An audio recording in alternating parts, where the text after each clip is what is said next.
We think we know the story of Thanksgiving. The Pilgrims landed on Plymouth Rock, faced a harsh winter, famine, and disease, and then only with the help of friendly natives learned how to survive. It's nice for bedtime stories and feel-good paintings, but it ignores the most important lessons of our early history. I'm Michael Quinn Sullivan with a reflection on life and liberty.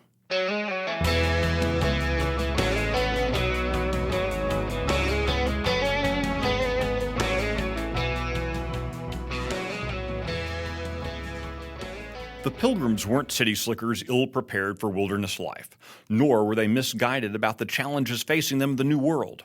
Sadly, the travails and trials of the Pilgrims weren't merely the result of recklessness, ignorance, or chance. No, the problems the Pilgrims faced and overcame were of their very own making through a well-intentioned, though misguided, governing ideology. William Bradford, the governor of Plymouth Colony, explains what happened in his History of the Plymouth Settlement. Even before arriving in the New World, they imposed on themselves what he called communal service, what we today would recognize as socialism. Everything, the land, the work, the crops, everything, was held communally. Everyone was expected to work hard and receive only what they truly needed. As a result, Bradford wrote, many would simply allege weakness and inability.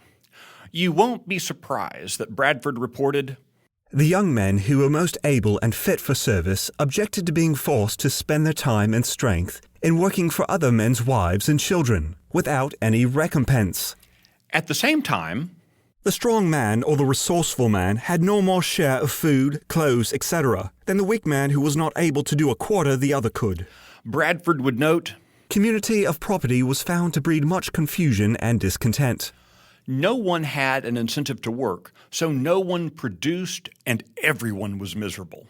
Remember, this was a small group of people who shared common values, cared for each other, and had willingly joined philosophically to the colony's arrangements. It's just that socialism fails in practice whenever it's tried. Sometimes it limps along, but ultimately the results are always the same. Socialism, no matter what one calls it, always produces human misery. After 3 years, the colony abandoned its communal life, lest they die off completely. Bradford wrote that colony leaders divided the land among families and allowed each man to plant corn for his own household, and to trust themselves for that.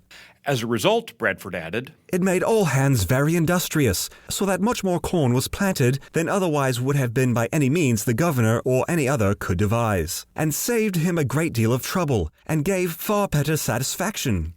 Private property rights and a free market carried the day. Labor was naturally divided, not politically imposed, and everyone organized their skills to their own benefit, thereby increasing the productivity and happiness of the colony as a whole. In the newly free society, where the local knowledge of Native Americans was combined with the techniques of Europe, the Pilgrims had a harvest bountiful beyond comparison.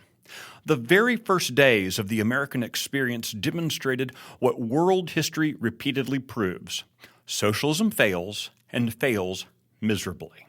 Bounty is produced by liberty driven by self-governance, not central planning, even if it's well-intentioned. We must remember that individual liberty is, in the 21st century as it was in the 17th, a necessary and integral component of our general prosperity.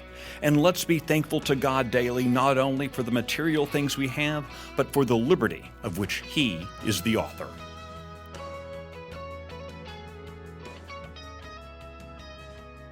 A special thanks to Joe Rellett for providing the Bradford quotes. I'm Michael Quinn Sullivan. Thanks for listening.